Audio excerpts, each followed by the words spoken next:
betapa kekayaan, kemewahan itu bisa meruntuhkan sebuah negeri. Orang kaya, orang yang berkuasa di sebuah negeri itu diberi keluasan untuk bertindak dengan kuasa yang dia miliki. Dan orang yang berkuasa itu bertanggung jawab atas orang-orang yang dipimpinnya. Dia ada tanggung jawabnya. Maka kepada orang-orang inilah, golongan ini, perintah itu terlebih dahulu diperintahkan oleh Allah Subhanahu wa ta'ala.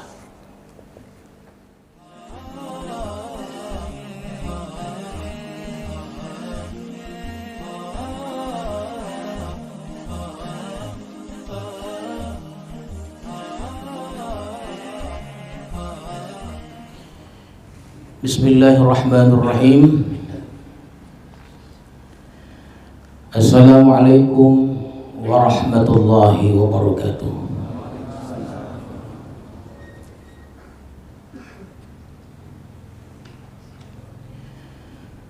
Alhamdulillahi rabbil alamin. Wassalatu wassalamu ala asyrafil anbiya'il mursalin wa ala alihi wa sahbihi ajma'in, amma ba'du.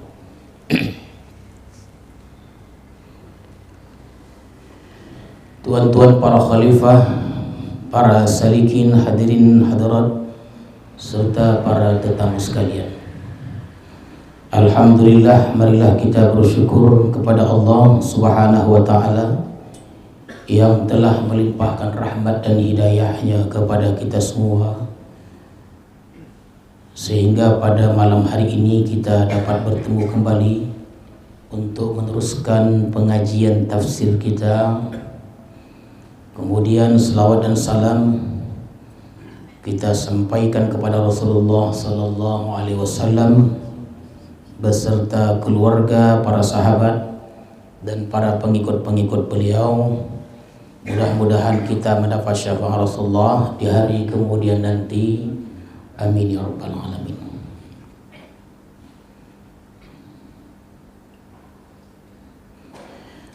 Malam ini kita mulai dari ujung ayat yang ke-15 dari surah Al-Isra sebagai sambungan pengajian kita pada minggu yang lalu. Maka berfirman Allah Subhanahu wa ta'ala, wa ma kunna mu'adzibina hatta nab'atsa rasula.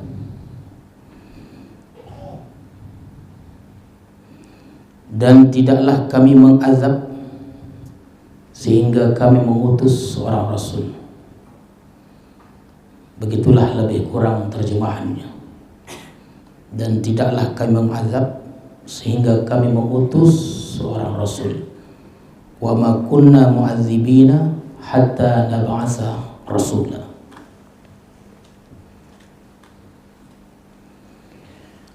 Antara maksud dari ayat ini adalah bahwa Allah itu berbuat sewenang-wenang, mustahil.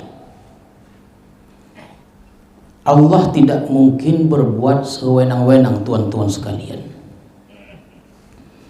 Dengan Allah masukkan hamba-hambanya itu ke dalam nerakanya lantaran berbuat salah, tanpa pemberian tahu terlebih dahulu. Karena ribuan tahun yang silam Allah telah mengutus para nabinya. Bahkan setengah riwayat mengatakan jumlah nabi itu 120.000 orang. Datang diutus secara estafet untuk menerangkan tentang hukum-hukum itu, sehingga manusia itu tidak tersesat dari jalannya itu. Dan yang wajib kita percayai, Rasul berjumlah 25 orang.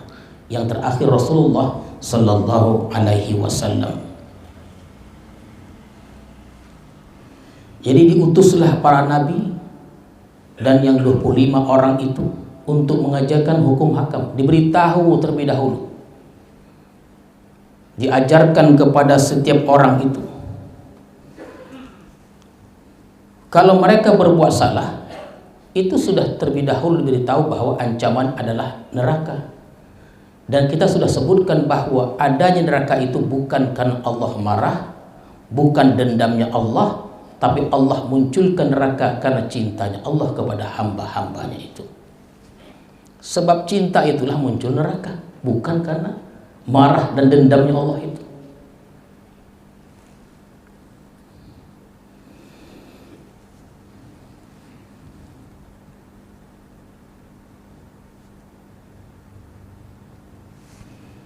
Jadi tuan-tuan sekalian, ibarat sebuah pemerintahan atau sebuah kerajaan yang teratur itu kan ada lembaga hukumnya.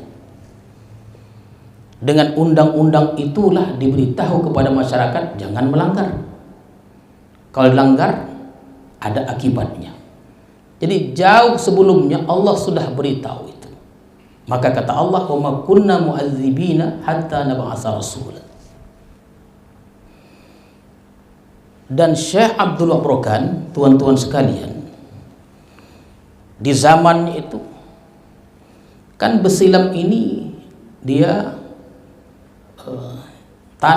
luas tanah wakaf yang diberikan itu, yang sementara yang kita tahu ini 131,5 hektar, dan tanah itu kan dibagi dua katanya. Ada tanah 100, itulah namanya Darussalam, dan tanah di luar 100 itu namanya Babus Salam. Dan diadakan tanah 100 itu yang 4 arah ini, itu lebih dikuatkan peraturan-peraturannya. Oleh karena itu di zaman itu ada undang-undangnya yang dikatakan lebih kurang 36 undang-undang yang hanya bisa dijalankan oleh Syekh Mu'im di zamannya menurut tulisan beliau itu. Dan pada zamanku ini, kata beliau, kata Syekh Mu'im, aku hanya mampu menjalankan 15 peraturan saja. Dan peraturan itu lebih ditekankan pada tanah 100 itu. Sekarang ini kita berada di tanah 100. Dan orang-orang yang melanggar akan dihukum oleh beliau. Bahkan satu riwayat mengatakan raja pun pernah beliau hukum. Raja pernah beliau hukum atas pelanggaran sesuatu pada saat itu.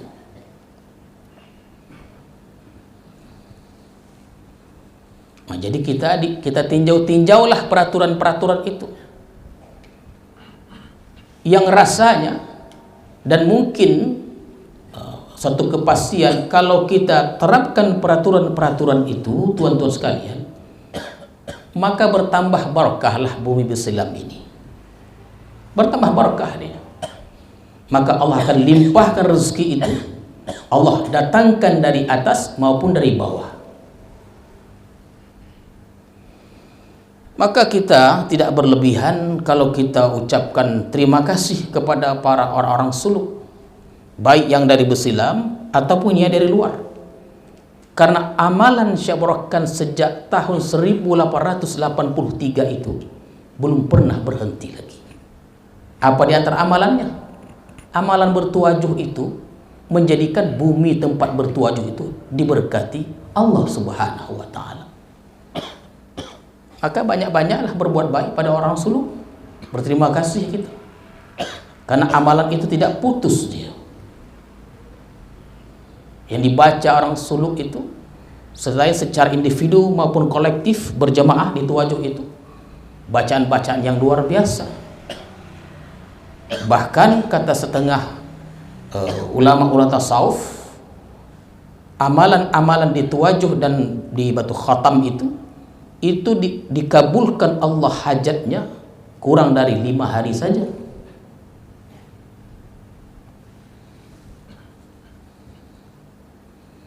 Maka jauhlah kita ini dari hal-hal yang tidak kita ingini. Mungkin kita tak sadar ternyata ada amalan-amalan itu.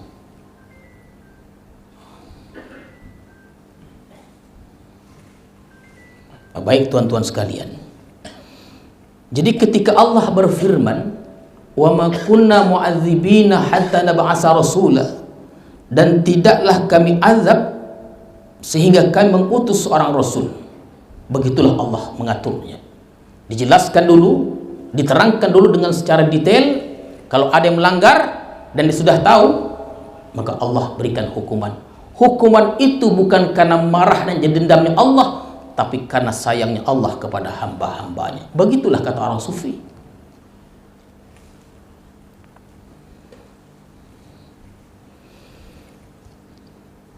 Maka Allah tegaskan pada ayat berikutnya, kata Allah, wa idza aradna an nuhlika qaryatan amarna mutrafiha.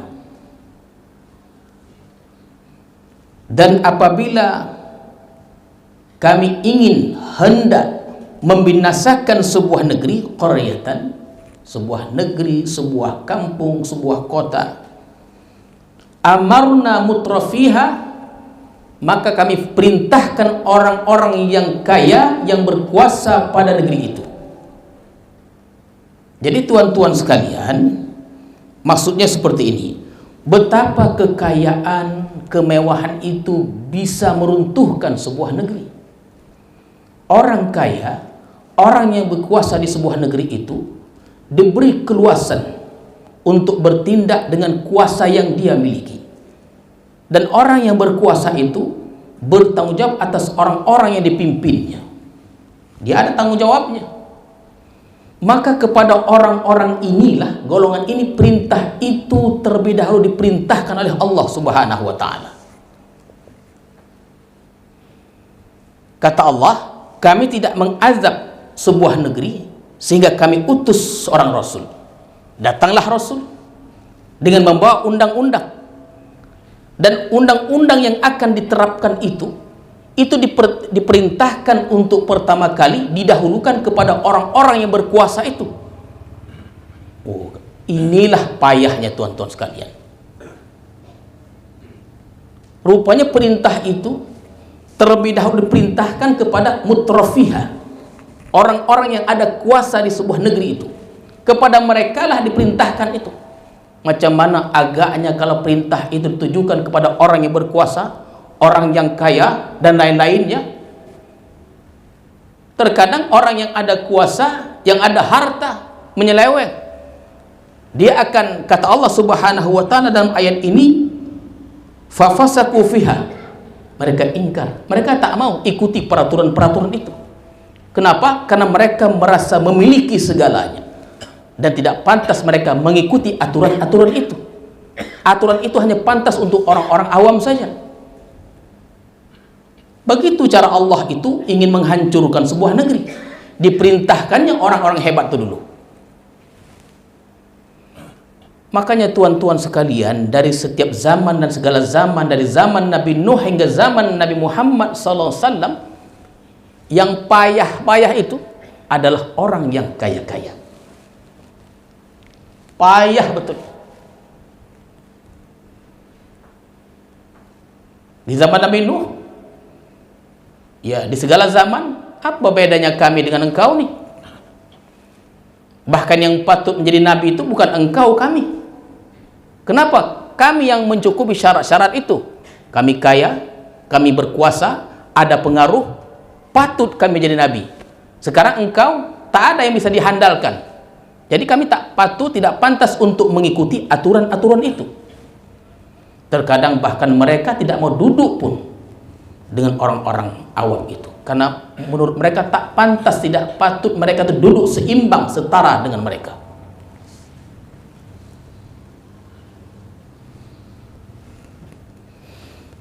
Jadi kepada golongan inilah perintah itu ditujukan.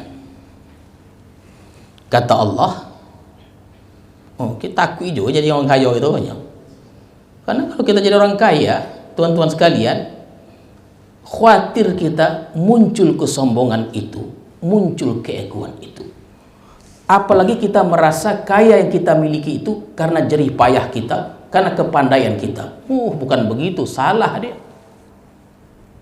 Itu atas anugerah Allah, itu sebab-sebab saja. Kata Allah, fafasaku fiha, mereka fasik. Ketika perintah itu ditujukan kepada mereka, mereka fasik, mereka tidak mau ikut aturan-aturan itu. Nah, ini yang kita takutkan nih. Ini yang kita takutkan. Fahaqqa 'alaihal qaul, maka patutlah turunlah atas mereka itu azab. Ya, bentuk azabnya banyak bentuknya. Fadammarnaha tadmira, dan kami hancurkan sehancur-hancurnya.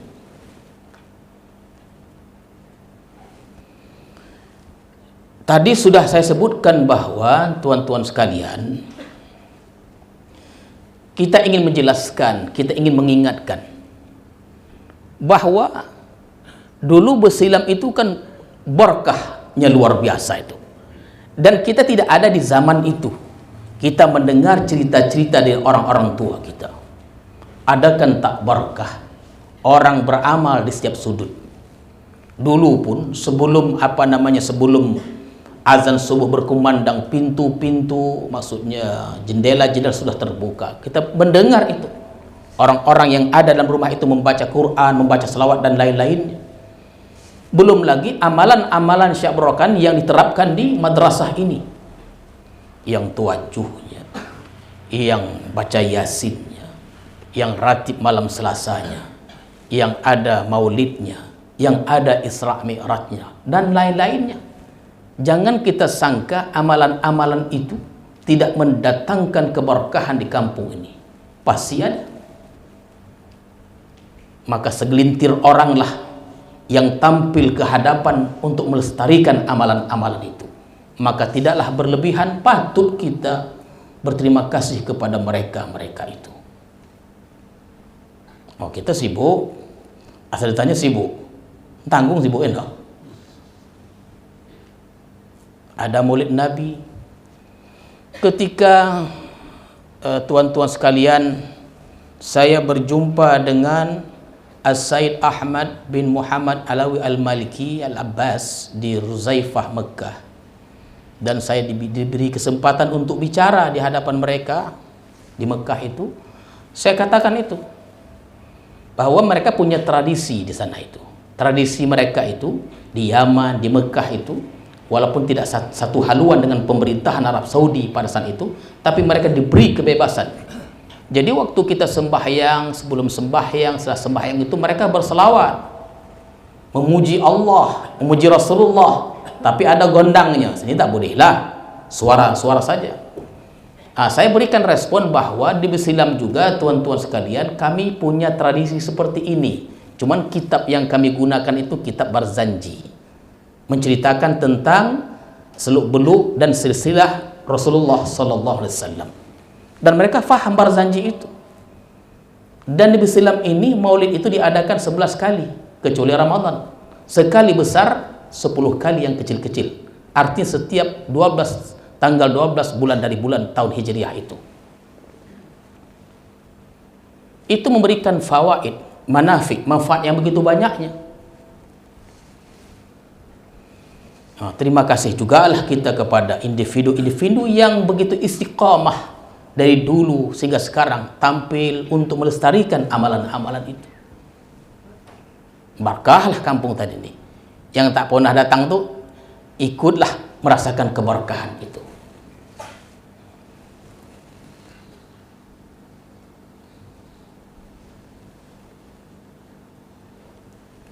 Jadi tuan-tuan sekalian, luar biasa Allah Subhanahu wa taala.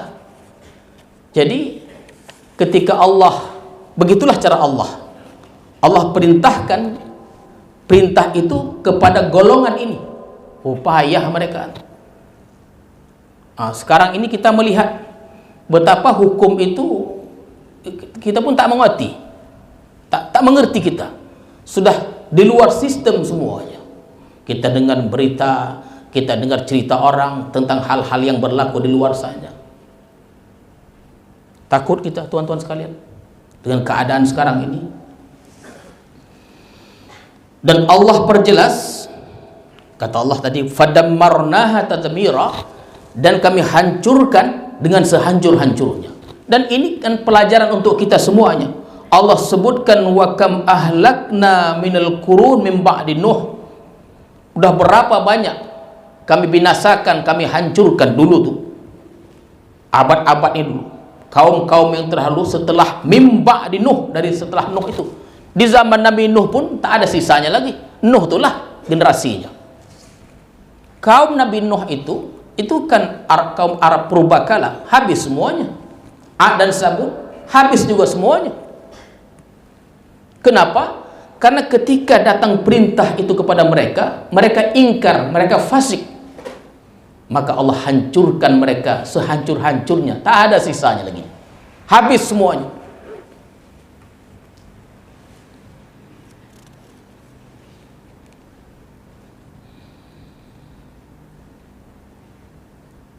Wa kafa bi rabbika bi dzunubi ibadi khabiran basira. Dan cukuplah Tuhanmu terhadap dosa-dosa hambanya itu khabiran basira, tuan-tuan sekalian, mengetahui dan maha melihat, basira.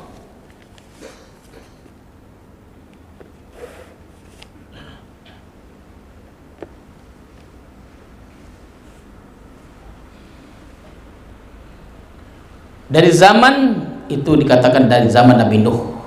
Kenapa selalu saya sebutkan dari zaman Nabi Nuh? Karena perintah dakwah ini, tuan-tuan sekalian, itu mulanya zaman Nabi Nuh, bukan zaman Nabi Adam atau Idris. Turunnya perintah pertama kali dakwah itu di zaman Nabi Nuh alaihissalam. Maka selalu kita sebutkan mulai dari zaman Nabi Nuh, karena perintah itu di zaman itu.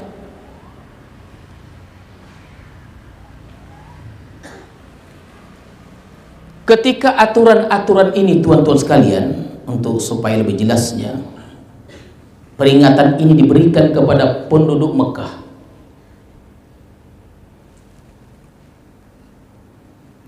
Yang pertama sekali membangkang perintah-perintah itu adalah orang-orang kaya, orang-orang yang berkuasa, yang ada pengaruhnya di kota Mekah itu. Mereka orangnya. Bahkan mereka menyombongkan diri, tuan-tuan sekalian. Bahkan ancaman-ancaman yang disampaikan kepada mereka ditantang, mereka tantang. Maka Allah hancurkan mereka. Hanya dalam waktu 13 atau lebih tahun itu terjadilah perang Badar. Terjadi perang Badar itu, tuan-tuan sekalian, itu kan tak seimbang. Tapi Allah menakdirkan mereka dikalahkan. 70 orang mati dan 70 orang ditawan. Ada yang mati kono kosal. Tengok tuh. Ada orang mati tidak ikut perang, itu mati dia. Kenapa? Terperanjat. Jantungnya ya tak siap menerima kekalahan itu, mati.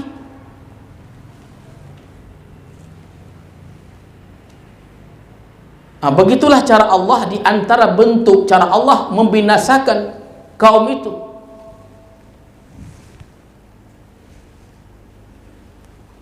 Selalu kita sampaikan, sebutkan bahwa setiap kali diberikan ancaman, kan terkadang dalam dakwah ini kita berikan, menyampaikan peringatan-peringatan, ancaman-ancaman. Siapa yang ingkar maka akan mendapatkan azab, dimasukkan ke neraka. Begitulah diantara bunyinya itu. Mereka menantang. Mana dia?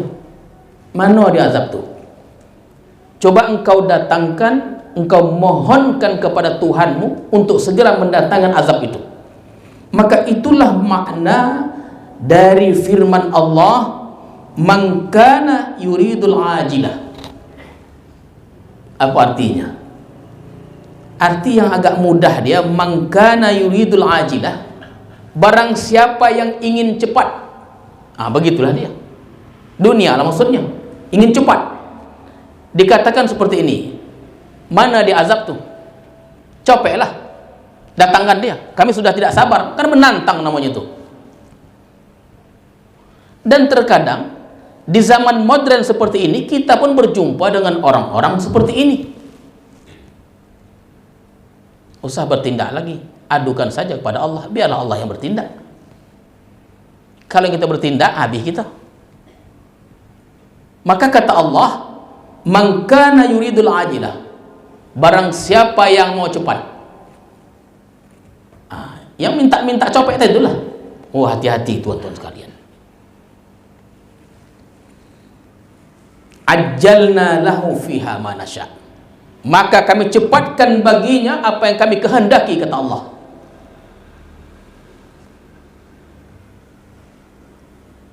Itu kejadian perang Badar itu. Perang Badar mereka minta cepat. Yang pertama dihancurkan dalam perang Badar. Berapa tahun kemudian tuan-tuan sekalian, Fathu Mekah. Mekah itu dikuasai oleh Rasulullah sallallahu alaihi wasallam. Dan mereka menyerah. Karena yang datang itu 12.000 orang.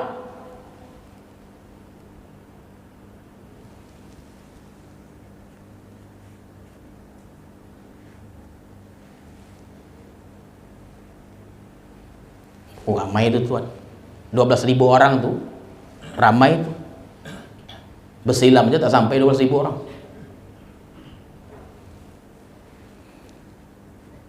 Thumma ja'alna lahu jahannam yaslaha madhmuman madhura.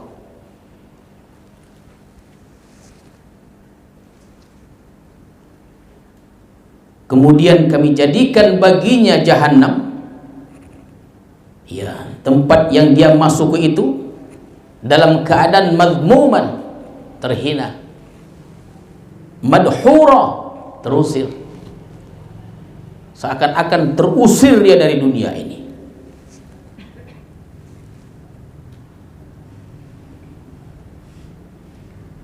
Inilah dia tuan-tuan. Ini peringatan juga untuk kita semuanya. Oh, hati-hati kita lah menantang hukum-hukum Allah ini. Kadang-kadang tak terasa kita, rupanya kita sudah menantang hukum, bukan dengan suara, tapi dengan tindakan, dengan perilaku kita. Dan itu ada balasannya.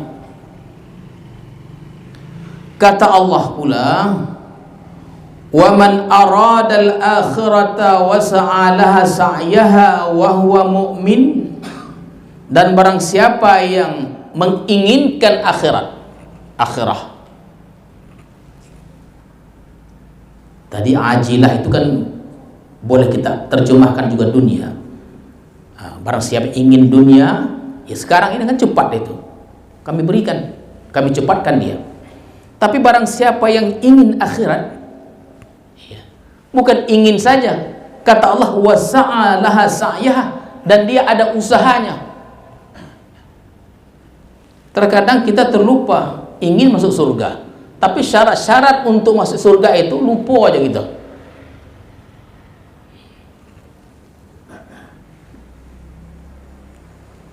Kita inginkan surga, tapi kita tidak menjalani prosedurnya itu, syarat-syaratnya itu.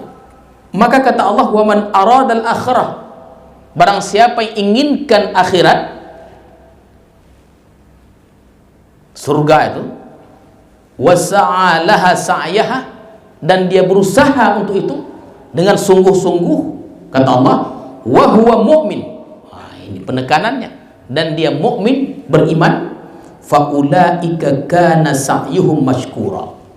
Maka usaha itu, ikhtiar itu, ya usaha, akan diberikan ganjaran tuan-tuan sekalian. Maka tebarkanlah kebaikan-kebaikan itu, ya, kepada kita sendiri, kepada orang lain, ya, jiran, tetangga, masyarakat. Kita tebarkan kebaikan-kebaikan itu. Terkadang kita tidak tahu, seperti yang kita sampaikan pada pertemuan sebelumnya, tidak tahu kita amal mana yang masukkan kita ke dalam surga Allah atas izin Allah Subhanahu wa ta'ala. Ada batu di jalan, kita ambil batu tu, kita ketopikan dia. Boleh karena itu. Tak boleh kita selalu menyusahkan orang lain. Hidup tu anak sodap aja dia.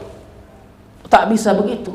Mesti kita memberikan kemudahan-kemudahan kepada orang lain. Tak boleh kita menyusahkan aja kocok kita terhadap orang lain.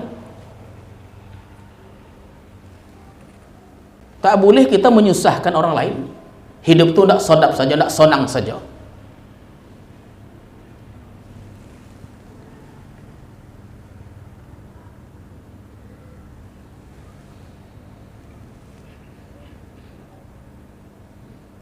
Makanya terkadang hal-hal yang kecil pun kita tulis itu. Ya, nampaknya remeh, enteng dia, tapi kalau dilakukan ada pahalanya. Apa contohnya? Buanglah sampah pada tempatnya. Tengok tuh.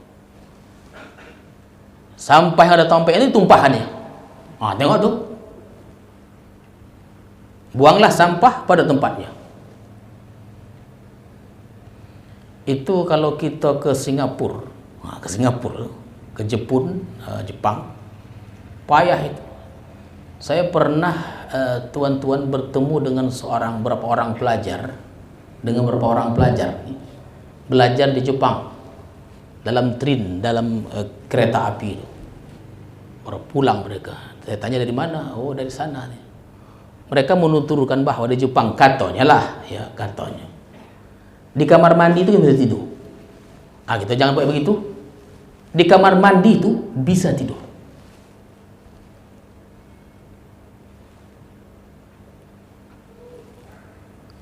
Sampai begitunya.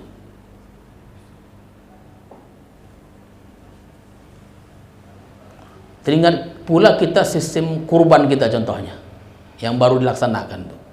Hamka mengatakan, ini hebatnya Hamka ini.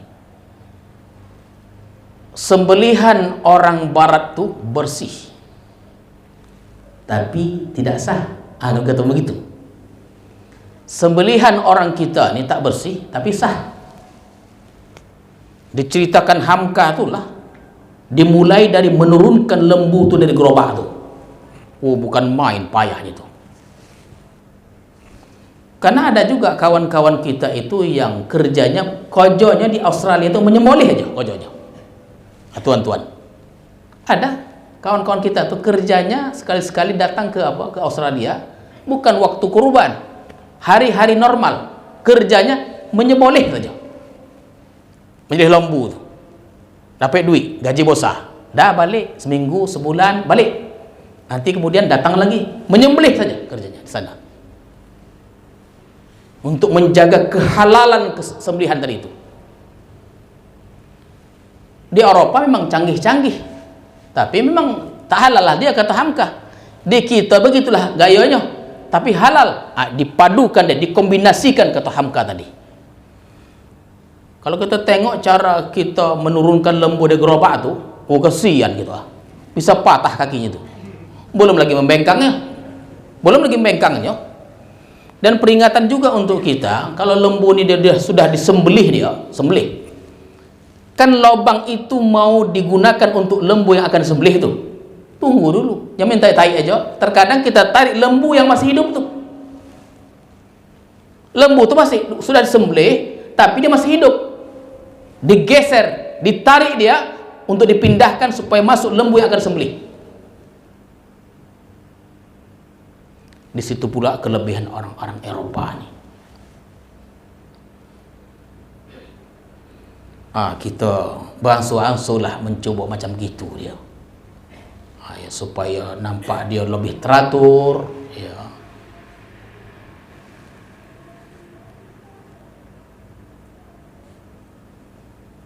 Tuan-tuan, hadirin dan hadirat sekalian. Baik ya.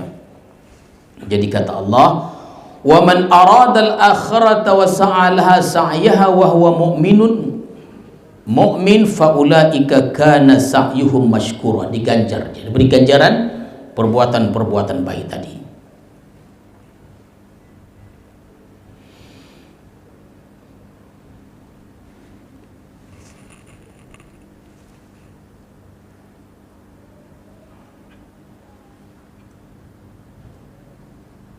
Kata Allah, lanjutan ayat setelahnya ini, kullan numiddu haula'i wa haula min ata'i rabbi.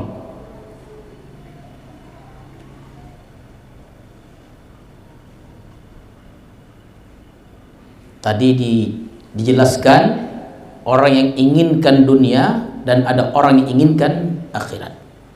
Ini kata Allah ini, kullan numiddu haula'i wa haula. Masing-masing kami tolong mereka ini, haula'i wa haula, masing-masing kami tolong mereka ini dan mereka itu. Begitulah agak apanya, lebih kurang terjemahannya. kullan numiddu haula'i wa haula, masing-masing kami tolong mereka ini dan mereka itu, min ata'i rabbik, dari pemberian Tuhanmu. Artinya meskipun pendirian hidup itu berbeda-beda tuan-tuan sekalian, ada yang inginkan dunia, ya itu golongan orang-orang yang tidak beriman dan segala jenisnya, dan ada orang yang inginkan akhirat. Ini kan pendiriannya berbeda-beda. Kata Allah, kan artinya ada yang beriman, ada yang kafir, atau ada yang kafir, ada yang beriman. Kata Allah Subhanahu wa taala, kullan, tiap-tiap ini, baik yang beriman atau yang tidak beriman, numiddu haula'i wa haula, kami tolong. Tak ada perbedaan. Itu bergantung ikhtiar masing-masing. Bukan berarti kita orang Islam bertuhankan Allah kaya, tidak begitu. Nyatanya sebaliknya, justru orang-orang yang tidak bertuhan yang kaya-kaya. Bahkan mereka meremehkan kita orang Islam nih, memandang kita sebelah mata, miskin, terpuruk, terkebelakang dan lain-lain. Dalam hal ini Allah berikan, baik dia beriman ataupun tidak beriman. Kan di antara makna Ar-Rahman Ar-Rahim itu kan begitu dia tuan-tuan sekalian. Ar-Rahman Ar-Rahim itu secara umum dan secara khusus. Pengasih penyayang, Allah kasih kepada siapa saja. Untuk urusan minum, makan, jabatan dan lain-lainnya, itu Allah buka seluruhnya, tidak pandang bulu Allah. Tapi untuk tertentu hanya orang-orang yang dikasihinya. Ar-Rahim, surga, kenikmatan, makrifat, itu hanya orang-orang yang dipilih oleh Allah Subhanahu wa taala, tak sembarangan orang. Tapi untuk urusan dunia ini Allah semua berikan. Kullan numiddu haula'i wa haula.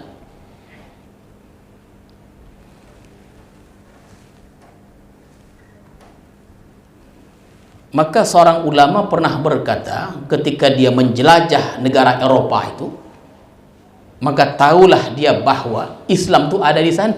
Akan begitu dia. Islam tuh ada di Eropa itu. Padahal mayoritasnya orang tidak beragama, tidak meluk agama Islam. Tapi konsep Islam itu ada di Eropa itu. Keamanannya, kebersihannya, kenyamanannya, kerapiannya, semua ada di sana.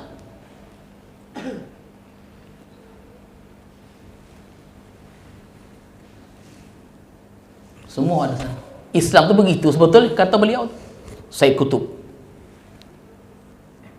Islam itu ada di sana. Baliklah ke negaranya Islam. Iya, dia dari timur, ya tuan-tuan sekalian, tengok keadaannya gitu. Terkadang orang-orang non-muslim ini mengukur kita dari segi itu tuan-tuan sekalian. Dan itulah mesti kita jaga.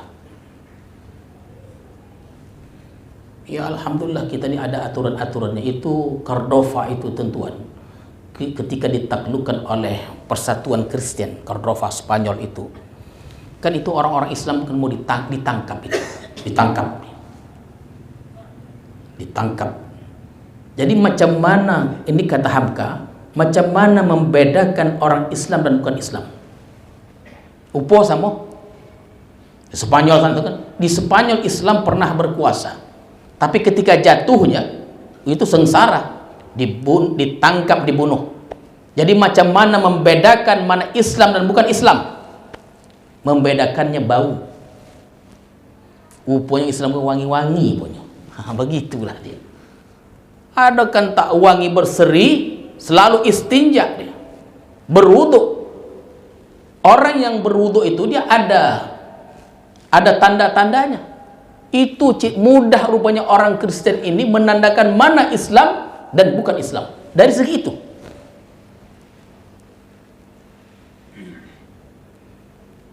Luar biasa agama ini. Bahkan tuan-tuan dalam kita buang qada'ul hajah, baik yang air kecil, air besar, itu ada aturan-aturannya. Bukan sembarangan saja. Ada aturan-aturannya itu. Supaya tetap bersih dia. Kalau tidak bersih, tidak diterima ibadah-ibadah kita itu.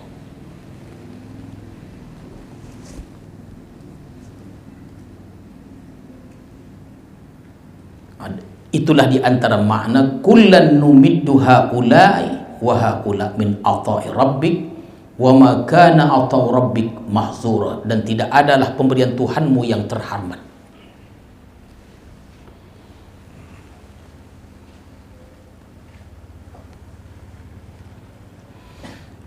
Ayat terakhir, unzur kaifa faddalna ba'dahum 'ala ba'd. Perhatikanlah, lihatlah bagaimana kami mengutamakan sebahagian kepada sebahagian yang lainnya. Itu karena usaha-usaha mereka lah. Di dunia ini, tuan-tuan sekalian, di dunia ini kita lah yang menentukannya. Bukan berarti kita beragama Islam, bertuhan Allah, kita kaya, tak perlu doa, tidak begitu. Ternyata orang-orang yang bukan Islam itu lebih mengejar takdirnya. Dan kita tidak nafikan, memang ternyata orang barat itu memang kaya-kaya dari kita.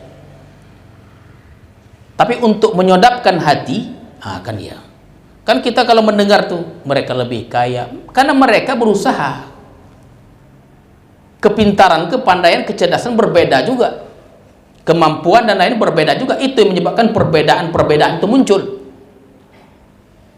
Dan ini tuan-tuan, kaya hebatnya kita di dunia tidak menjadi ukuran. Nak menyodapkan hati lah nih. Nak menyodapkan hati. Tidak menjadi ukuran. Yang menjadi ukuran itu adalah di akhirat. Maka Allah tutup ayat ini dengan kata Allah, walal akhiratu akbaru darajat wa akbaru tafdila. Ternyata di akhirat ini miskin kita, mungkin kita banyak begitulah akhirnya. Tak penting lah kita kaya. Boleh juga begitu. Mungkin begitu pemikirannya, tidak ada guna segala macamnya. Begitulah sebagian-sebagian ikhwan-ikhwan kita, bahwa yang paling penting itu memang betul. Dan ini tidak salah. Walal akhirah, dan akhirat itu adalah yang sebesar darjatnya dan besar keutamaannya. Yang kita kejar itu adalah akhirat. Tapi kata Allah, wala tansa nasibaka minad dunya. Jangan lupa kita masih hidup di dunia ini. Ada doa dan ada ikhtiar. Inilah dia tuan-tuan serta hadirin sekalian. Mudah-mudahan pengajian kita, pengajian tafsir kita pada malam hari ini diberkati dan dirahmati Allah Subhanahu wa taala. A'udzu billahi minasyaitonir rajim. Bismillahirrahmanirrahim. Allahumma zidna ilma warzuqna fahma walhiqna bis salihin. Allahumma ja'al jam'ana hadza jam'an marhuma wa tafarruqana ba'da tafarruqan ma'suma. Wa sallallahu ala sayyidina Muhammadin wa ala alihi wa sahbihi ajma'in walhamdulillahi rabbil alamin. Assalamualaikum warahmatullahi wabarakatuh.